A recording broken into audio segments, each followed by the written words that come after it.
खबरें होंगी आपकी, आपके गांव की, आपके शहर की। खबरें होंगी राजनीतिक गलियारों की, आपराधिक दुनिया की, सरकारी कार्यालयों में बढ़ते भ्रष्टाचार की, विकास के नाम पर हो रही लूट की, व नेताओं के झूठ की। हम दिखाएंगे आपको सच्ची और सटीक खबरें।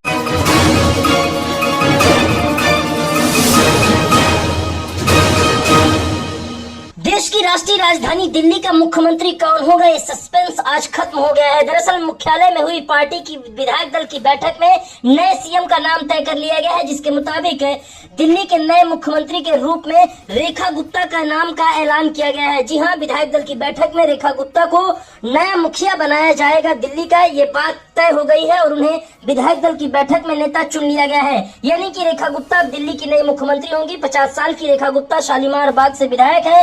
रेखा गुप्ता दिल्ली बीजेपी की महासचिव और महिला मोर्चा की राष्ट्रीय उपाध्यक्ष हैं। आपको बता दें कि रेखा गुप्ता ने आम आदमी पार्टी की वंदना कुमारी को चुनाव में हराया है। 2025 में वो पहली बार विधायक बनकर विधानसभा पहुंची है। बीते 2 चुनाव में उन्हें हार का सामना करना पड़ा था।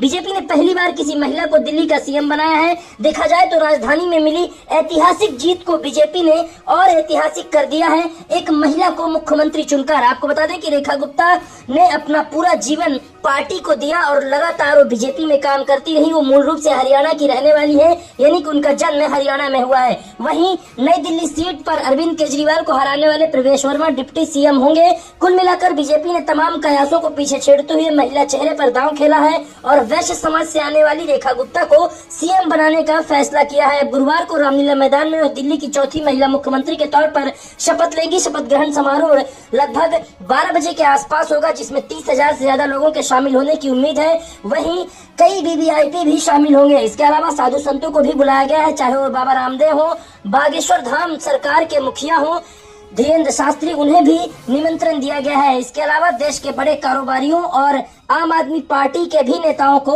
निमंत्रण दिया गया है। रेखा गुप्ता ने दिल्ली विश्वविद्यालय से पढ़ाई की है और कॉलेज के टाइम से ही वह अखिल भारतीय विद्यार्थी परिषद यानी एबीपी से जुड़ी रही हैं। उन्होंने दिल्ली यूनिवर्सिटी छात्र संघ में अध्यक्ष और सचिव पद का चुनाव भी जीता था। इसके अलावा वह 3 बार दिल्ली नगर निगम में पार्षद रही हैं। उन्होंने शालीमार बाग सीट से आपकी उम्मीदवार वंदना कुमारी को लगभग 30,000 वोटों से हराया है। मूल रूप से हरियाणा के जींद से आने वाली रेखा गुप्ता का जन्म साल 1974 में जुलाना में हुआ था।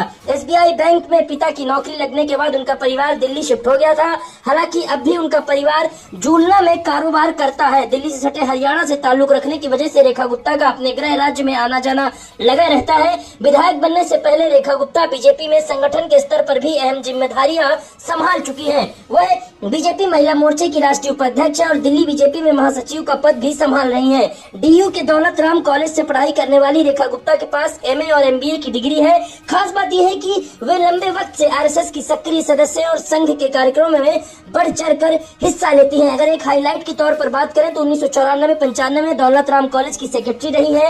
वहीं 1995-96 में दिल्ली यूनिवर्सिटी में सेक्रेटरी रही है। इसके अलावा 1996-97 में दिल्ली यूनिवर्सिटी छात्र संघ की अध्यक्ष रही है। 2003-04 में दिल्ली महिला प्रदेश मोर्चा की सेक्रेटरी रही है। इसके अलावा रेखा गुप्ता 2004 से 6 तक बीजेपी युवा मोर्चा की नेशनल सेक्रेटरी भी रह चुकी है। 2007 में वह पीतमपुरा नॉर्थ से पार्षद चुनी गई थी। 2009 में दिल्ली प्रदेश महिला मोर्चा की महासचिव बनी थी। इसके अलावा 2010 में बीजेपी राष्ट्रीय कार्यकारिणी की भी सदस्य चुनी गई थी। आपको बता दें कि विधायक दल की बैठक में बीजेपी ने सांसद रविशंकर प्रसाद और ओपी धनखड़ को पर्यवेक्षक नियुक्त किया था। दोनों नेताओं ने दिल्ली में बीजेपी विधायकों के साथ बैठक कर रेखा गुप्ता को विधायक दल का नेता चुना है। उनके नाम का प्रस्ताव प्रवेश वर्मा और विजेंद्र गुप्ता ने रखा है। आपको बता दें कि ये दोनों नेता भी सीएम की रेस में थे। गुरुवार को रेखा गुप्ता दिल्ली की मुख्यमंत्री के तौर पर रामलीला मैदान में शपथ लेंगी।